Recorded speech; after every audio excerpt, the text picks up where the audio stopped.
Hello, everyone. I'm Pamela Marshall at the Wellness Radio TV and at the Wellness Radio TV podcast. It is Monday, Sisters of Wellness. So, our goal in sewing back into women and families across the nation and across the globe.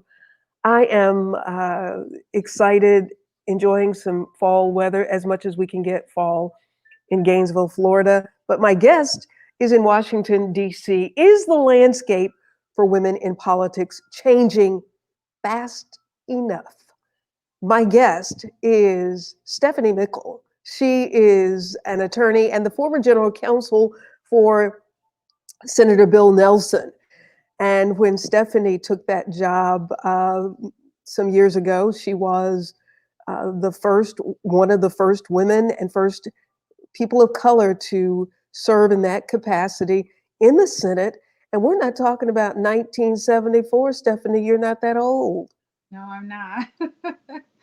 No, I'm not. We're talking about 2011. So It's just like ago. 2011. Yeah. Stephanie, first, thank you very much for being with us. Thank you for sharing your thoughts and allowing us to see a side of government that we don't normally see. The hearings, the judiciary hearings are going on right now, and we see that. But behind the scenes, who are the people who are working with the legislators and those who are providing very valuable information from a legal perspective? And you are a graduate of the University of Florida School of Law. Yes. And that's got to be very special for you, following in your father's footsteps, who was the first African American to graduate from the University of Florida, Judge Stephen Mickle. Yes, it is very special. My dad definitely broke a lot of barriers in his life.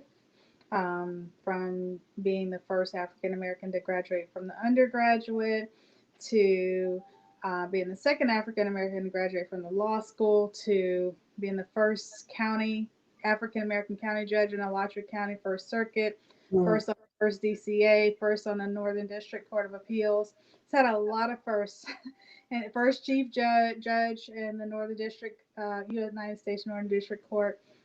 So yeah, he's had a lot of firsts, but he definitely didn't want to be the last, and he's done everything that he can do to try to open the door for other African American attorneys and judges throughout his 40 plus year legal career.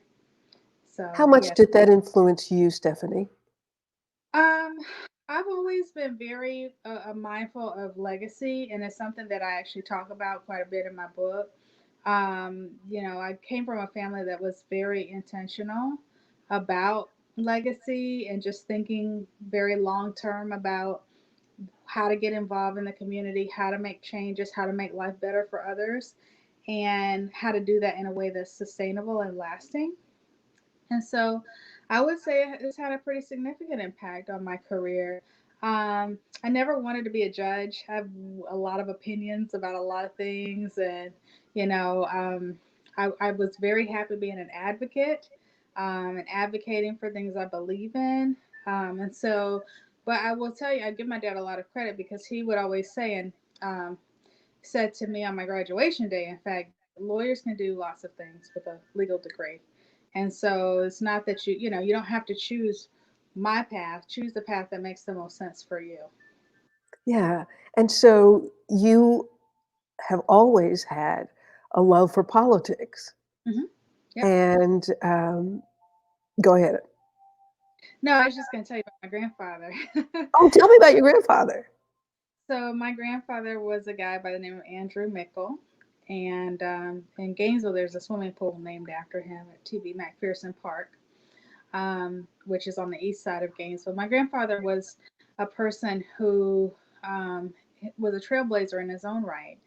He and my grandmother moved to Gainesville back in the 50s, and they did a lot of things. They advocated for black children to learn how to swim. He's taught thousands of people how to swim, and I'm not exaggerating, in his lifetime.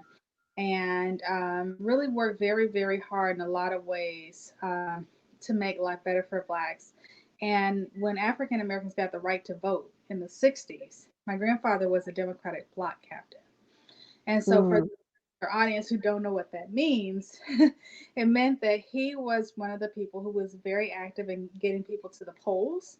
And he was also someone who, he was a kingmaker. He was someone who politicians came to see to ask for their support, ask him for their, well, yes, to support them in their candidacy. And so if he supported somebody, he supported their campaign, people knew he was a good man. He was a man of integrity, a man of his word. And so they would support the person that he was supporting. And I adored my grandfather, so anything he was doing, I was following him around and trying to to learn as much as I could. And so I would watch him talk to people, and I thought, wow, that's really interesting that these people are coming to see him. He had a lot of power. He never held a public office except on boards and commissions, but he didn't run for office, but he was still very, very powerful. And that's something that I write a lot about and talk a lot about in my book, is that in Follow the Leader, is that you don't have to run for office to have a lot of power, but you do have to, figure out what's going to work for you and learn how to use it. So, speaking of your book, Follow the Leader, Mm-hmm. you attended the Harvard School of Kennedy Politics. Did I get it right? No, a Harvard Kennedy School of Government. Yeah, Harvard University Kennedy School of Government. yes, that's it. And Hmm. so, when you were doing that, Hmm. were you thinking that you would run for office someday? No, no. I wanted to become Secretary of Education. And so I was very interested in public policy. I learned about public policy in college, and I thought it was a really fascinating area. I always knew that there were decisions that were made, but public policy really taught me about the data and the science behind how public decisions get made. And so I wanted to be Secretary of Education. I wanted to reform our educational system, and that's actually what I was thinking about when I went to public policy school. And so, Um, so you go to public policy school, and it's interesting that you point that out, because I think as we are watching the um, debates and elections, and we are seeing what it means, who's controlling the House, who's controlling the Senate, the judges that do get appointed, who's making those decisions. Stephanie, when you look at education and your aspiration to change what education looked like, what are your thoughts on the lack of education when it comes to basic civics in our country? And perhaps that's why some of the things that have happened and are happening happen. I think that's a great example of a poor policy decision.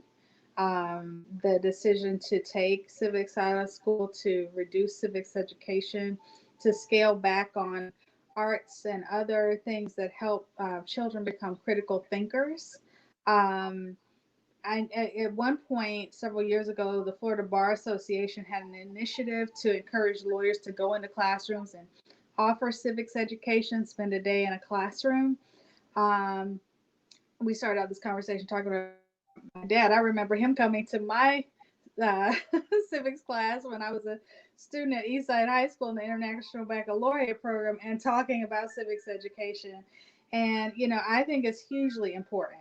I don't fault teachers for that. Teachers do not decide curriculum. That's a policy decision that happens at the school board, happens at the State Department of Education, happens at the federal level. But I definitely think it's something that we can and should reprioritize again. Um, and that's for a lot of reasons. One, I believe very strongly that you function better as a citizen when you understand the rules of the road, so to speak. It's kind of like driving. If you understand the rules of the road, you can function better. And unfortunately, we haven't really done a good job of teaching kids what is involved, and so they're having to try to figure it out. And I think that we could definitely do a lot more with that. Of Um, all the things to take out of school, to me, civics should not have even been anywhere as a item for discussion, because in order for our democracy to work well, how does it work well when the people don't understand how it works? it When people doesn't. don't even know the branches of government? Hmm. No, it definitely doesn't work well. And I'll take it a step further. Um, if I gave you a bag of stuff, and in that bag was certain gold coins, and you didn't understand the value of gold, and you just thought, gosh, why would Stephanie give me this whole bag of stuff? I'd rather play with some of the other things that are in here. You don't really understand what you have. You don't understand what your power is. And I think, unfortunately, now we're seeing where people really don't understand not just what their vote means, because voting is something that people sort of generally get, but in terms of understanding their rights to be heard, their rights to petition their government, their rights to assemble, their rights to religion, all these things that are in the Constitution that we take for granted, people don't really understand or appreciate what those protections include. And when you don't understand it, you're more willing to give it away. Yeah. Or just not participate. And I guess that's a form of giving it away when you don't understand what it means. How did this judge get to this place? Who's making those appointments? Because when we talk about what's happening in communities, um, Mm-hmm. with the prison pipeline, yet people don't, they talk about that part, but they don't understand who the people are who happen to make decisions about who goes to jail and how um, laws are interpreted. So, Stephanie, in your book, Follow the Leader, what prompted you to write that book? Well, I've, like I said, I've been interested in leadership and politics for a very long time. Um, I was someone who, and I'm also a woman, so I wanted to write something that would share with people my life experiences. Would also make it offer a really practical way for women to get involved in the political process, women and other people who just don't know much about it, in a way that makes sense for them. I am very much a believer that everybody does not need to run for office, nor should everyone run for office. I think there are a lot of people who are highly unprepared and unqualified to run for office, and ill suited to run for office. They're Hmm. probably better suited to contribute in another way that's just as important. You know, so I talk about things like writing letters, going to hearings, writing a check to a candidate or for a cause, writing, drafting legislation, petitioning, going to meet with your legislators, things like that, just to kind of help people understand, and women in particular, to help them find their voice, help them understand what their voice is and how they can best use their voice to affect change in their communities. And this is what I advocate for in my book is change on every level. Everyone isn't interested in going to Washington like myself. They may want to be in their local neighborhood or in their local school board. And you say that in order to be involved, it is not that you need to run for office, but Mm-mm. attend the meeting. Yeah, And absolutely.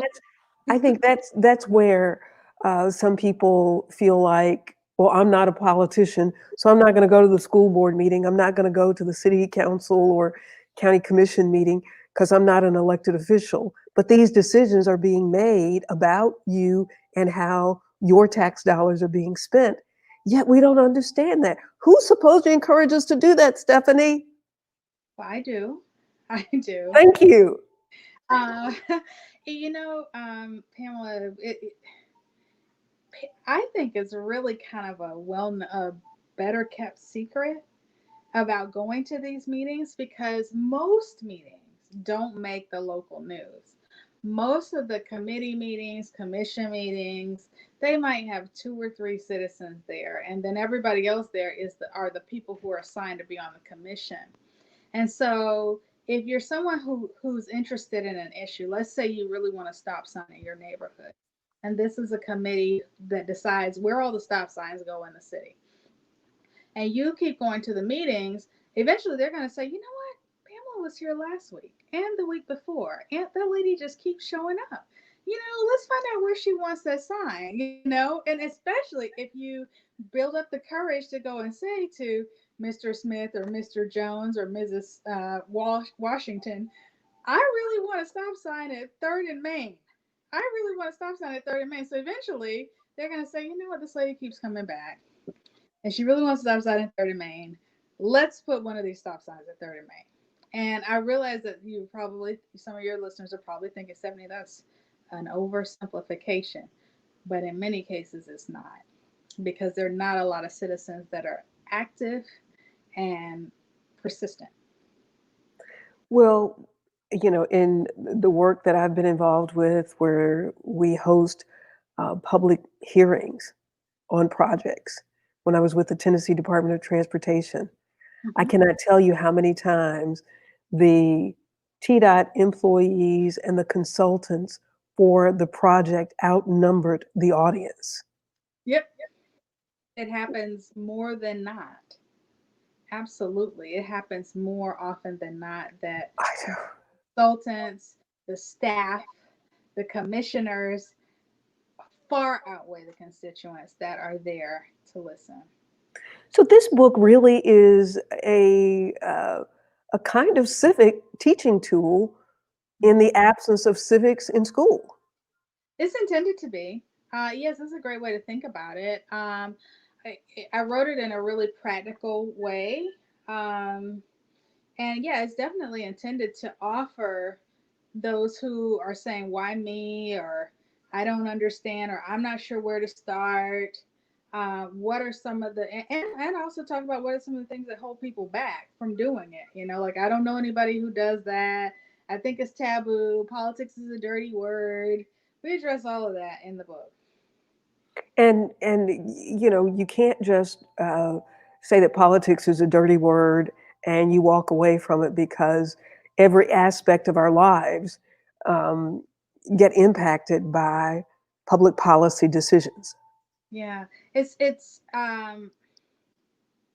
absolutely. Every single aspect. If you care about your health, if you care about your transportation, like you mentioned, if you care about your children's education, if you care about the economy, if you care about the environment, if you care about what's happening in the world around us, if you care about the medicine that you take and the pills that are on, if you care about coronavirus, it's all related to politics. It's all related to public policy, and it's all affects, whether you want to be involved in it or not, the decisions that are being made affect you directly.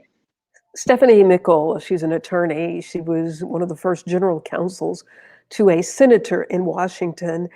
Stephanie is also the author of a book called Follow the Leader, where she is introducing to many the concepts of public policy and how you can directly get involved Hmm. just as an informed voter, Hmm. Hmm. as an Absolutely. informed voter. Absolutely. I mean, that's hugely important, right? Like I hear your emphasis on the words informed and voter, right? They're both super important, right? Like, it's not just about being informed, it's about voting. And it's not just about voting, it's about being informed so Right. that you can make an intelligent decision about what's going to work best for you and your family and your community. So Stephanie, as we talked about at the top of the show, you being a general counsel Mhm. in Washington for Senator Nelson, how did that come about, and what was that like for you walking in that space where there was one other woman? Mhm. Was that But woman a person of color? One yes, there other was. black woman. Mhm. Yeah, yeah, yeah. Kirsten Gillibrand, New York. Her general counsel at the time was a woman by the name of Michelle Jawando. Michelle and I are good friends and sorority sisters. Did you all And know each other before? no, no, we got to know each other because we had that in common. Well, yeah, and when we're in those spaces, it is always good to see a familiar look and we wave and we nod, Hmm. and each of us knows exactly what that wave and that nod means. Absolutely, absolutely. It's so the air up there is very thin, just like the air where Vice Presidential candidate Senator Harris is extremely thin. And the higher you go in whatever space it is, corporate, education, legal, you see less and less people that look like you, unfortunately. And that's changing somewhat, but still, by and large, that's the case. And so, I mean, I did what I had done my whole life, what I've been taught to do, which is work extremely hard. Um, you know, treat people with fairness and respect. Um, do my best every day. I prayed a lot.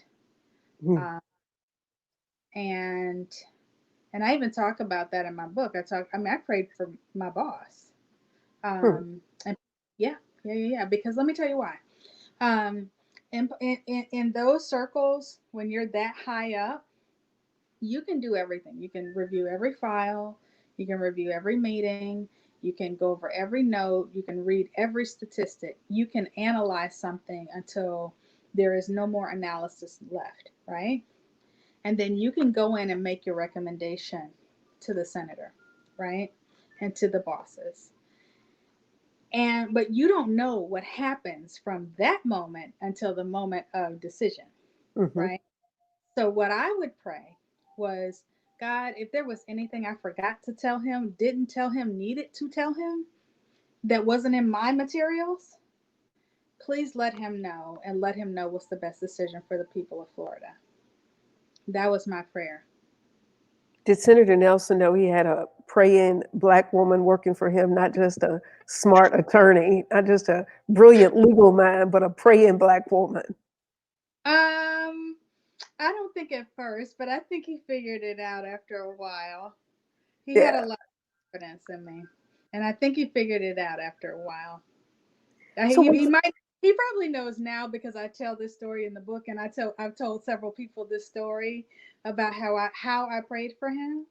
But when we were in the trenches doing so many very very important things, yeah, I prayed. You don't want anybody working for you who's not praying up there because it's crazy.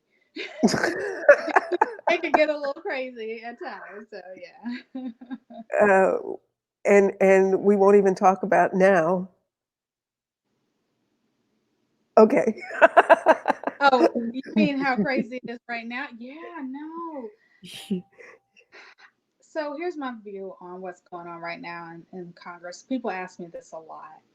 The pendulum swings. And right now, the direction it's swinging is not a good direction. It wasn't a good direction during the days of McCarthy. It's not a good direction right now. But I think in time, it will swing back. That's what I think. Um, and people say, "Oh, 7 year night." Actually, I'm not far from it. Yeah. I just tend to take the long. I'm a student of history. Hmm. Take the long view on things like this. How concerned are you as we are approaching this election from what you're seeing right there in Washington and then what you're witnessing across the country? How concerned am I? Hmm. Um, I'm concerned every day, but I'm not. Let me say it this way: I'm concerned every day about the prospect of our systems and our rule of law being challenged and tested and disrespected the way that it is. And I'm also concerned about the number of public servants, people who work in our government, who've given their lives, their careers, their expertise, and are not being treated fairly. Hmm. Um, I don't think people really understand the damage that is being done to our protocols. And you can see it in terms of our standing in the world. from a foreign policy standpoint, how we approach diplomacy. But we have protocols in domestic government policy as well that seem to be being disregarded. And, I was very fortunate to work for a senator who was also a statesman. And there is a difference. And unfortunately, we don't see as many statesmen or stateswomen. There's a few. They're coming back.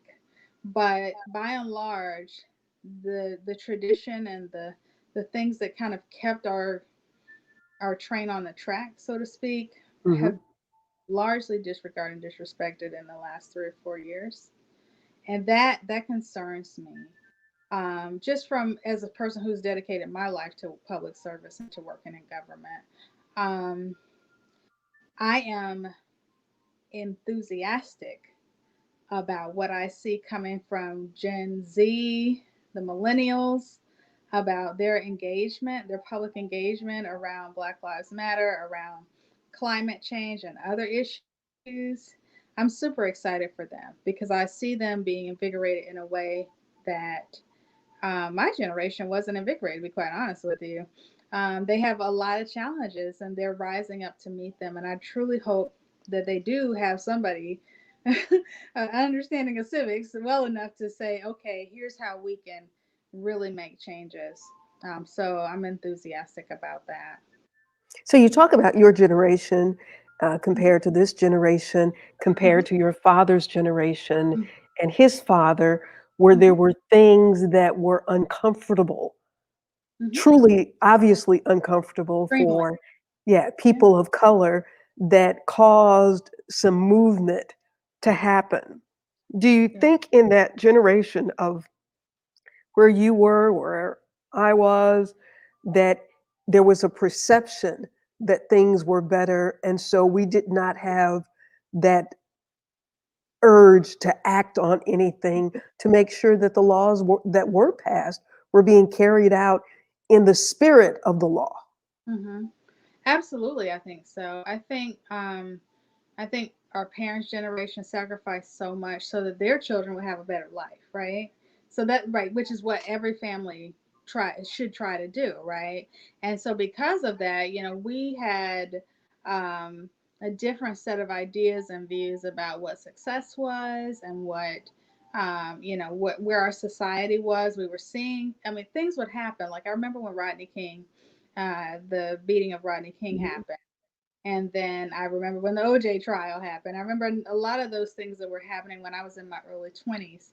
And, it I think those things were occasional blips on the radar, but overall things were pretty good.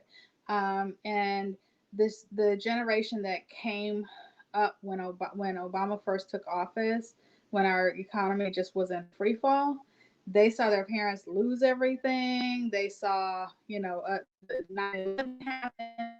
I mean, they have a very different perspective on things. And so I think, just the challenges that our country has gone through since that time has really pushed the current generation to be very focused in a very different way than our generation is. We don't, I mean, they don't take anything for granted either, right? Because there's Mhm.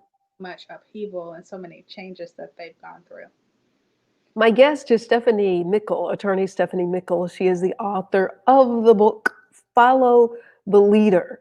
Stephanie, as Kamala Harris has made history being the first African American woman vice presidential candidate. When you saw that announcement, what was your reaction to that, Stephanie? So I have to say that I was really hoping he was going to pick her all along. So because I just thought, big state, little state, East Coast, West Coast, black woman, white man. To me, the all of the sort it sort of struck all the right chords for me. So I was very happy that it was his pick from a political perspective. From an emotional perspective, when it hit, I mean, I knew she was one of my sorority sisters, but my heart just like opened up from an emotional perspective when I said, "Oh my God, like this is about to happen. the African American community is about to rally around her like nobody's business. You know, black women, we make things happen. Like, we have superpowers that not everybody knows about. But we do, right? We've had to, right? We've had to survive all the things that we've survived and to keep our families happy and whole. And so, it was a tremendous, tremendous pride. And, I was delighted to watch the debate. And it was funny. I mean, I had a great time chatting with folks online about the debate and, interpreting certain facial expressions that Yes. we as black women learn at a very early age. they're ingrained in our DNA and in our socialization. And so yeah, it was wonderful, wonderful, wonderful, wonderful. And I'm super proud that we have someone that we can be so excited about. You So know, even with that, so here we are, 2020, we have an African American woman who is a vice presidential candidate, but not all women are behind this or are in support of it. Does that surprise you? no, but only because I wrote a book about it. Okay.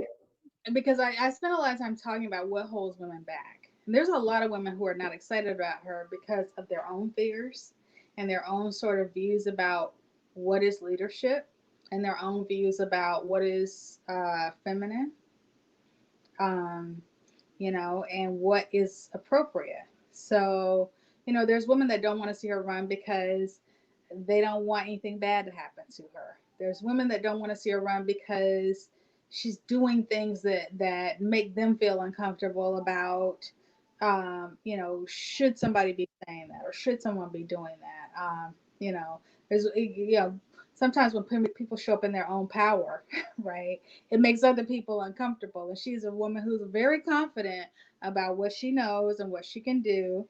And she's nice about it, right? And she's beautiful, right? Like she's got all of these great qualities going for her. And She's like but she's like the Beyonce of politics. exactly, Beautiful, great body, can sing exactly, and can dance. right, she could do it all, right? So and right, and still, right, exactly. And so I think that's what makes a lot of people uncomfortable. And I'm talking about other women. A lot of times we don't. And I thought we were going to talk about sisterhood on this show. I don't know. I just had a feeling we might get around to that topic. But I think a lot of times we as women don't really know how to support one another as sisters. Because we believe that in some misguided way that it takes away from what we're doing if we support someone else. Which is so unfortunate. And that has been, to me, sabotaged even from how women supported each other during childbirth. Hmm. Hmm. You Yeah. know, Interesting.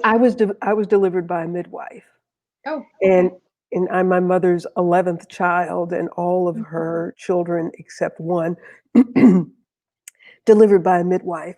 And Mhm. even in that thought process, that you, a man who has never passed anything but a bowel movement, Right. can help me birth.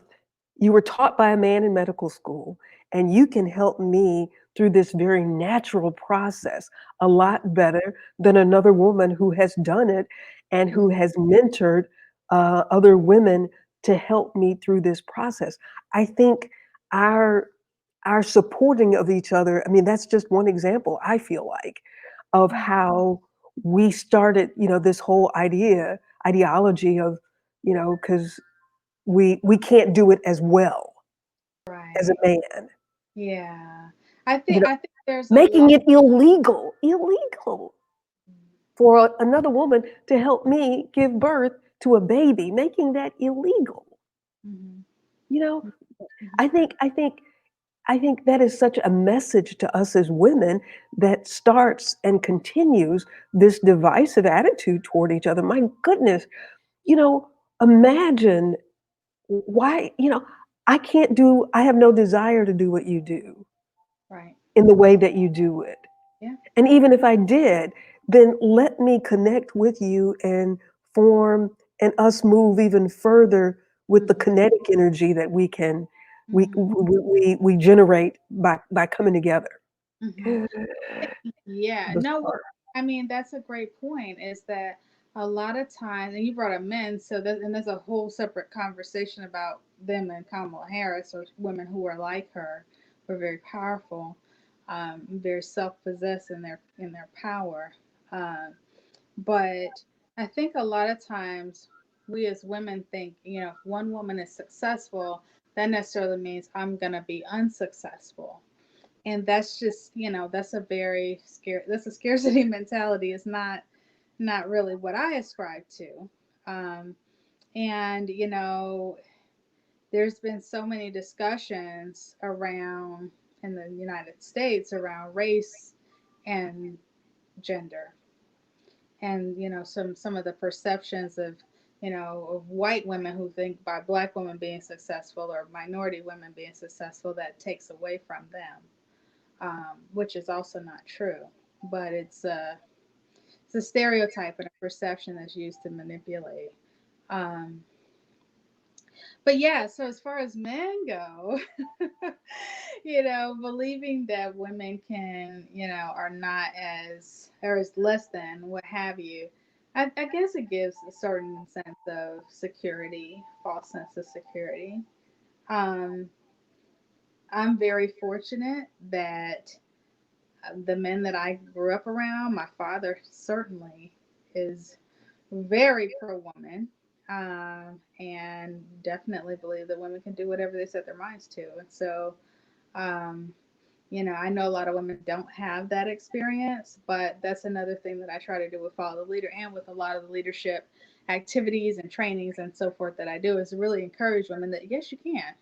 You know, your only limitations are the ones you put on yourself. So really, the word that we've heard so much here of late is complicit. So, what are your thoughts on women needing to take ownership of their complicit attitudes about who we are and the power that we have, and our being complicit in going along with locker room conversation that demeans women, going along with a complicit mindset that would make Hugh Hefner a household name, when in fact, you know, for all intents and purposes, just from my vantage point, he was running a sex ring, but he was revered and in an arena misusing women. But we were complicit in that because nobody stood up to it. Um, it's a really complicated question because I Well, think let's there's just break it down a little bit. Just to it. us, just women being complicit. How do women, um, because first, it's like going to a AA meeting. You first have to admit that you have a problem. Right. Sure. And I think that even in the Me Too movement, um, how much ownership do women need to take in those kinds of things that happened? Um, how we're, I no means no. Oh, I mean, you know, I talk about Me Too in the book, especially specifically the Me Too movement in the book, and R. Kelly, by the way, and because of some of the concerns that his behaviors create around a Me Too conversation. Um, and I do think that women can sometimes be complicit in letting comments go, letting actions go, turning a blind eye to things, um, not communicating in ways that support one another, not communicating in ways that, which they stand up for themselves. I'm in no way excusing behavior that crosses boundaries, Right. but what I am saying is that there is a lot of complicity that happens. I'll give you a perfect example. The debate with Vice Presidential candidates Kamala Harris and Mike Pence, and the moderator, who was a white woman, and she kept letting him go over his time. She kept cutting Senator Harris off during her time. She kept letting him interrupt her, and she would not correct the vice president. She kept saying Mr. Vice President, but she wouldn't just tell him, your time is up. It is not your turn to talk, that type of thing. I think that was complete complicit behavior on her part, on the moderator's part. And, Well, I whether thought I you, was the only one that saw that.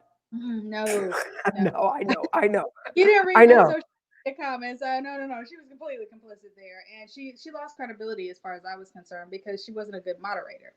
Let's put aside the fact that she was a woman, not supporting another woman, and let's put aside the fact that she wasn't being fair and balanced to either one, and that she was also allowing his white male privilege to be even more unchecked in a vice presidential debate. And I will say that Senator Harris certainly was just being more respectful when she said, "Your time is up," and Mm-hmm, she did stop.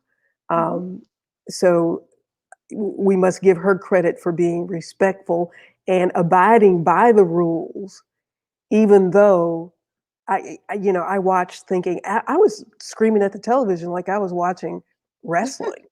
Football or wrestling or something Yeah, else. yeah. Right. Shut Turn this mic off. Boxing. How do you just allow that? And then even the commentating afterwards on CNN was what I was watching, and they said, "Well, this was not as bad as it was the other night." And I'm saying it was worse. It To was me, worse. it was worse.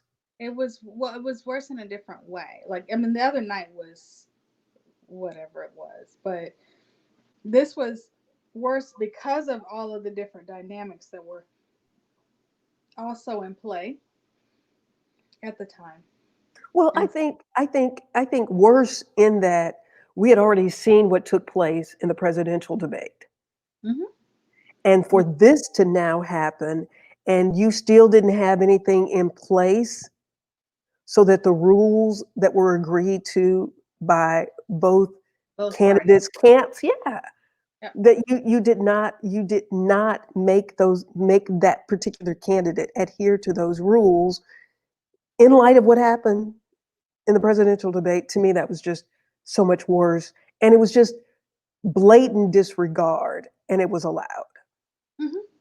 It was. It was. And what was unfortunate about it, I mean, it was really quite instructive. Like, they should probably do a case study on the debate and break it down as to what everything was happening. But what was really unfortunate is that it really put on display how much the Trump administration doesn't obey the rules. Like, Yeah. it's abundantly clear that they don't. They can't even stick to the rules in a debate, much less something that's way, way, way more important. And it also demonstrates how complicit America is being in allowing the rules to be broken. And Mm-hmm, when you talk about your concern about the democracy and the rules of law mm-hmm. that are being just completely disregarded, and who's supposed to stop him? Well, the voters are. The voters are. That's what's supposed to stop it. Is every single American citizen is supposed to stop it by enforcing their rights under the Constitution. But again, if you don't know what your rights are, if you're not paying attention, if you weren't taught, if you're not activating them, then you're not doing anything. And so, and I frankly believe if you don't vote, you shouldn't complain at all. Right. In your Now, if book, you can, like, if you're disavowed from voting, that's different. But just to not vote, no. so in your book, you talk about the kinds of leaders um, that should rise. Can you tell us about that some? Because here again, I want people to understand, your book, Follow the Leader, about your journey in this world of politics and public policy, but also to truly encourage people to get involved, not as an elected official, but as a citizen of your community. Mhm. Mhm. Um. Well, I think what you're referring to is, help my desire to help everybody figure out how they find their voice. and how they express themselves, and to not be intimidated by the fact that you might not have the same types of credentials, background, you name it, as someone else who may be more comfortable speaking up. There's a lot of people who've been able to run successfully. Alexandria Ocasio Cortez is a great example. Somebody's never run for office before, but they went for it. And, and she has a tremendous platform now because she's being true to herself. And so, and again, she did run for office, but there's lots of people in communities who can be leaders and can um, make things better in their neighborhoods and in their cities. And there's lots of ways to do it. Again, as I said, um, I think you just have to be willing to step out there and willing to trust when you don't know something. Find somebody who does, versus trying to figure it all out on your own. Um, so yeah, those would be So some. Stephanie, yeah, Yeah.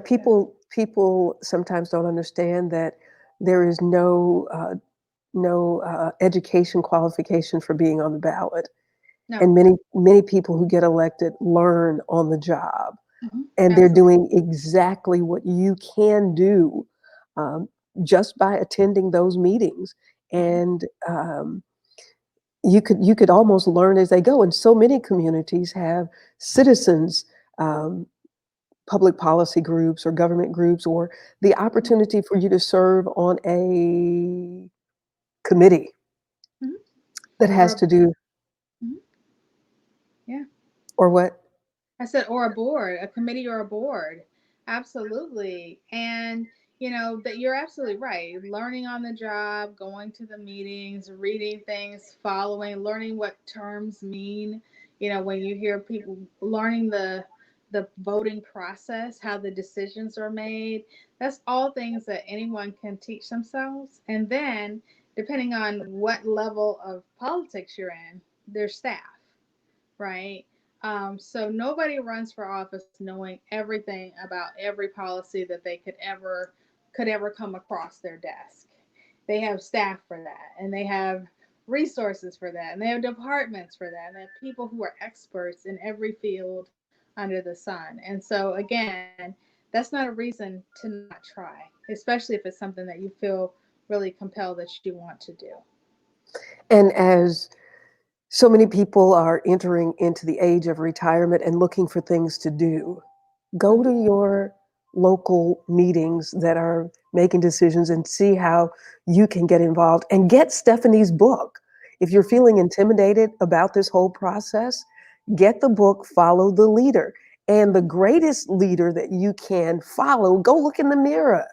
Hmm. You be Hmm. the leader. How do they Absolutely. how do they get your book, Stephanie? Absolutely.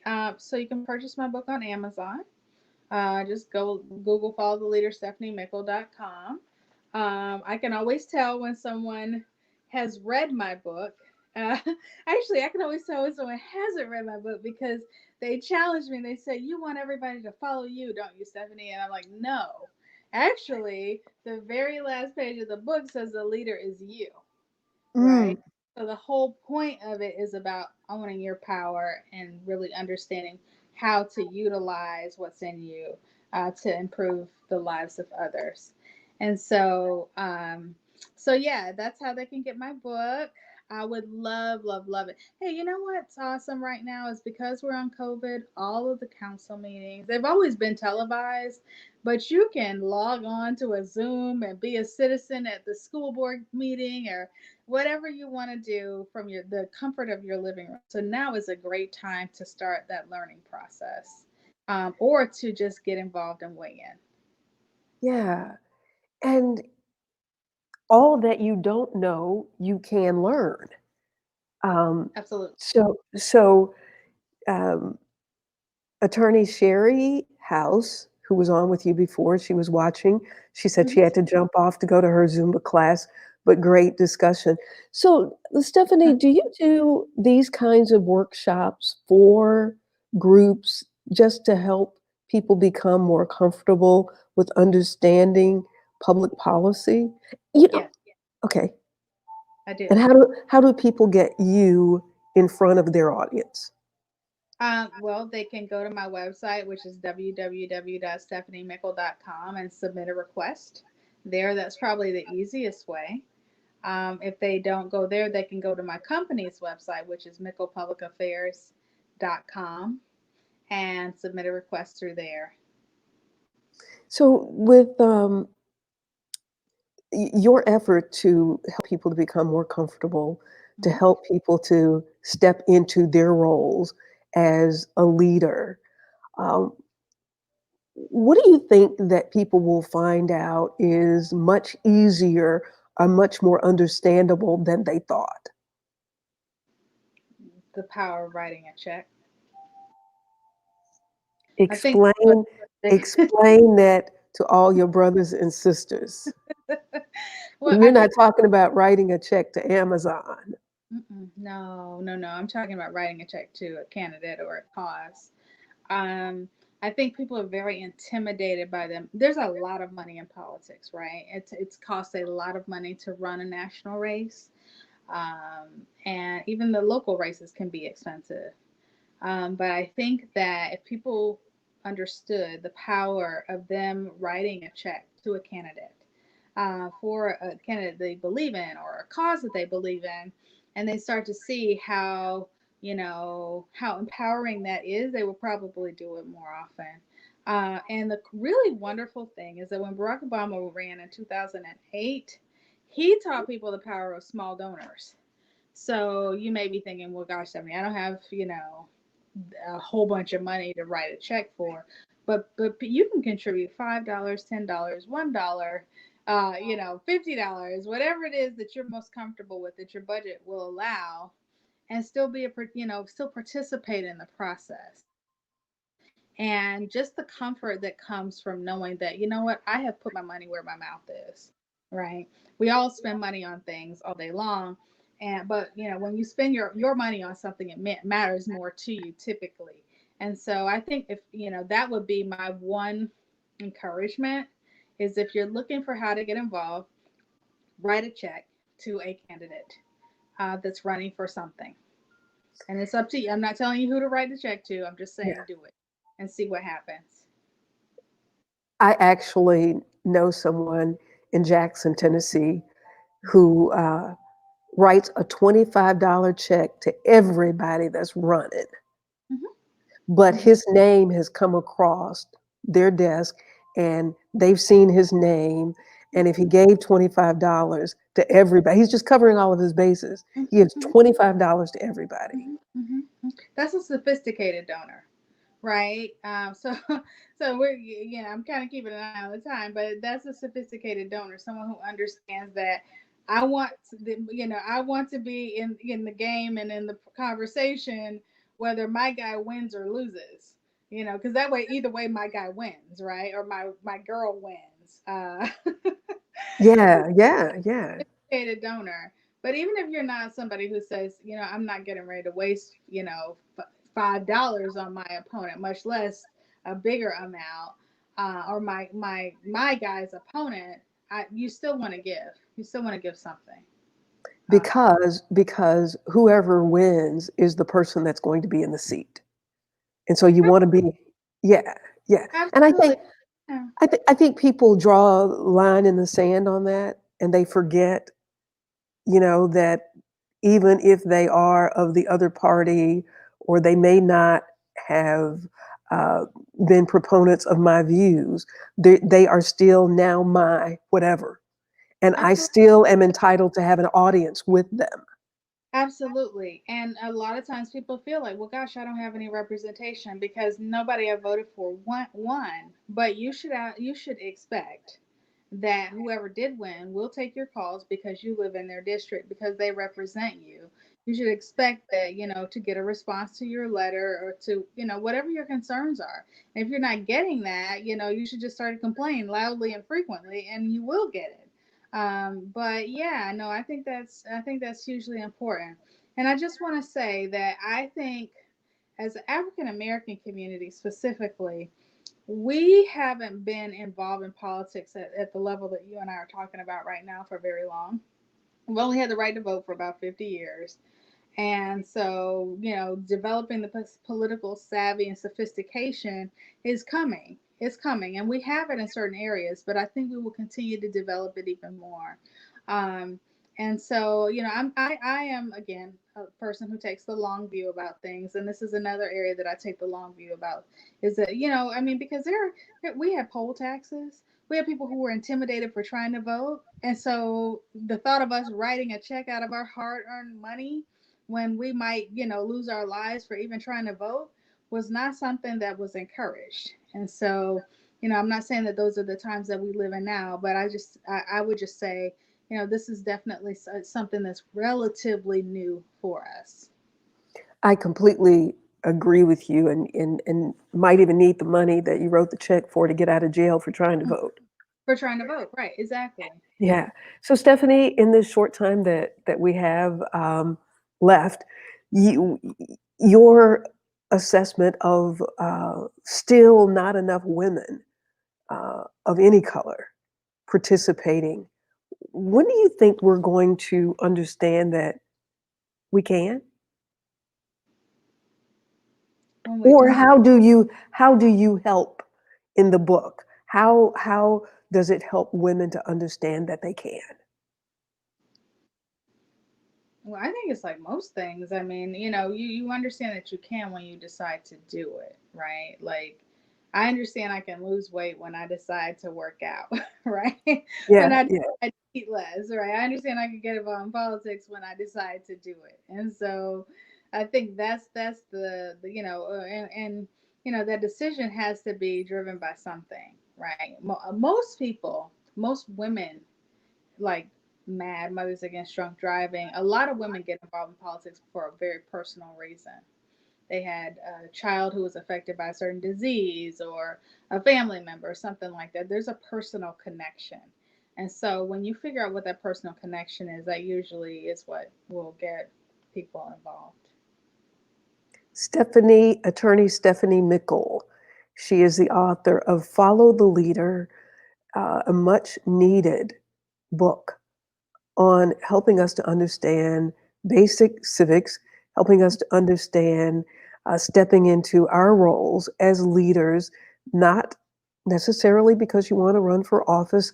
However, you would like to see more people taking up that responsibility. Absolutely. And I thank you for saying that because the more that you have women, men that look like you, the more you feel like you're represented. I mean, it's just is what it is. And so, I would just encourage people to keep that in mind too. Is that we believe in the fairness of our government, of our juries, of everything by to the extent that they look like they represent us. Yeah. And we play a direct role in that. Don't leave it to somebody else. Mhm. As we are in the midst of early voting in many communities and in the uh, 11th hour of coming up on our presidential election. Hi, Darius Marshall. You have no sound. Check your computer because I think other people did get sound, Darius. Oh, Uh, okay. no one else has said, yeah, sound is there, Darius, so check yours. Thank you for watching. Can I show my cover of my book? Please do. Please Okay, do. pull it back. All right, this is what it looks like. You can find it on Amazon. That's Thank- beautiful. Thanks. I think I had that in the promo. Oh, probably. Probably. Kimberly Green. Kimberly says, I'm good. I can hear. Thank you, Kimberly.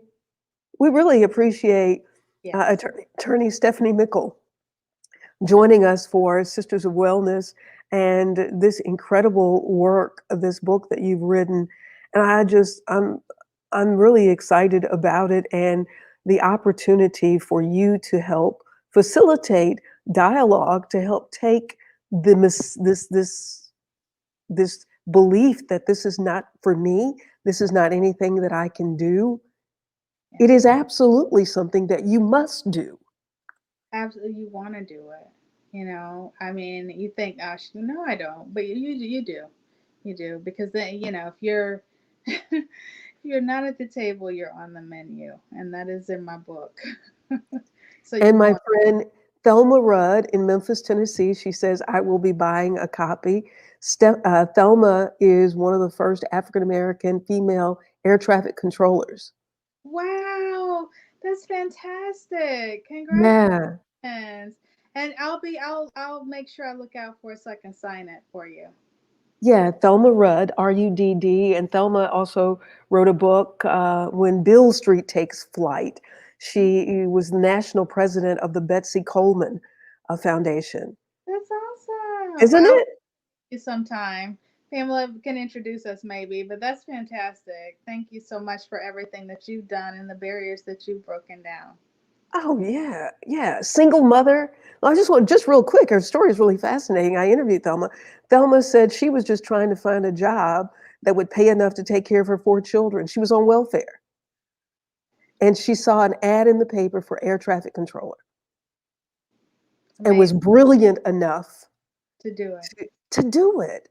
That's just Good fascinating. for you. Good for you. And Kimberly Green says, "Women in politics. I like the sound. Kimberly, we want to see you get involved. And Thelma, you need to be running for something too." Well, this has been so inspiring, Stephanie. Great. Well, thank you so much for having me. I really appreciate it, Pamela, and definitely enjoyed the conversation and appreciate the time. Well, the next time you're in town, give me a, as they say in the country, give me a holler, Absolutely, I sure. and and we'll do a COVID distance Okay. um, Yes. cup of tea. Yes. Be safe for sure. Yes, yes. Well, we thank you in the presence of greatness, breaking barriers, Thelma Rudd. That's right. Really, really. I That's mean, awesome. I you can't wait women. for it. That's amazing. Wow. Yeah, and the stories of African Americans in aviation, in the world of aviation. You know, she's it's we've done so many great things in this country, and I thank you, ladies, Stephanie, you and Thelma, for leading the way in bringing, as you say, Stephanie, bringing voice to these great contributions, and then encouraging others that you too have a contribution to make. You must make it. You didn't come here just to watch Netflix. No, absolutely not. I tell people all the time, I was the first, but I do not want to be the last. Like, please, please, please, let's keep the momentum going for sure. Well, again, thank you. Yeah. Okay. Blessings to you. You. And we thank all of you for watching, whether you're watching on Facebook, listening to this on our podcast or on our YouTube channel. And if you have not subscribed to our YouTube channel, please go to Wellness Radio TV on YouTube and subscribe. And please start a watch party and share this with your friends. And you get a group together. You get a group together and you all decide to go to a meeting, whether it's school board, city council, county commission. You get a group of people together and you take them, you be the leader. Hey, Sarah, Stephanie. Oh, Kimberly Green is one of your sorors. Oh, hi. So nice to hear from you You so much. come from great stock with your mother graduating from the University of Florida and Mhm, waiting many years before being recognized at a pinning ceremony. Your mhm, mom, who's mhm, such a sweet lady. mhm. That's a definitely a very powerful story. She was the first African American to graduate from the nursing school at the University of Florida, and they decided not to have a graduation because there was a black woman in the class. So Shut she up. didn't have I'm not kidding. She did not have a graduation. She did not get her pin, which is a huge deal when you graduate in the medical field, right? That's a very big deal. She didn't get her pin, and it took the university almost 40 years to do it. There was a new dean that came in, Dean McDaniel, Anna McDaniel, and she heard about my mom, and she reached out to her and decided, in connection with the Black Students Organization, to do her pinning during Black History Month in 2016. Now, my mom graduated from medical school in the 60s. So it took That's almost, another show. We got to have your mom on. I'll That get is it. And other women who can tell stories of racism in medical school and nursing school. Mhm, mhm, Oh mhm. my goodness. Yeah, Kimberly, thank you for bringing that up. thank you, Kimberly. Yeah, some of the stories that she's shared are, it's pretty appalling. Some of the things that, that students who were integrating programs really had to suffer through, and that being one of them. Oh, gee whiz. Stephanie, tell your mom when she gets a minute, we would love to host her here on at the Wellness Networks, Okay. Sisters of Wellness, and another lady, Miss Minnie Bowmer in Covington, Tennessee, who was um, the first African American to go to nursing school in that area. In that, yeah, and she talks about how difficult it was. And we forget these things, just as you said. You know, Mhm, your mom and dad uh, did some things that made life good for you, yet not and sheltering you from the stings and the blows that they had to take so that it would be easier for you. mhm, mhm. God Absolutely, bless them and all of our parents that went before us. for sure, for sure, absolutely. Okay, we're going to go for real this time. Thank you all. You. You're welcome. And thank you all so much for watching this edition of Sisters of Wellness, a production of At the Wellness Network. I'm Pamela Marshall at the Wellness Radio TV and at the Wellness Radio TV podcast. Remember, because of this great information, there is healing at the well. We will see you Thursday night at 7 o'clock Eastern Time for the Timbuktu Report with Dr. Rick Stevenson. I hope you will join us. In the meantime, make this moment and every breath you take a great moment. We'll see you on Thursday. Take care.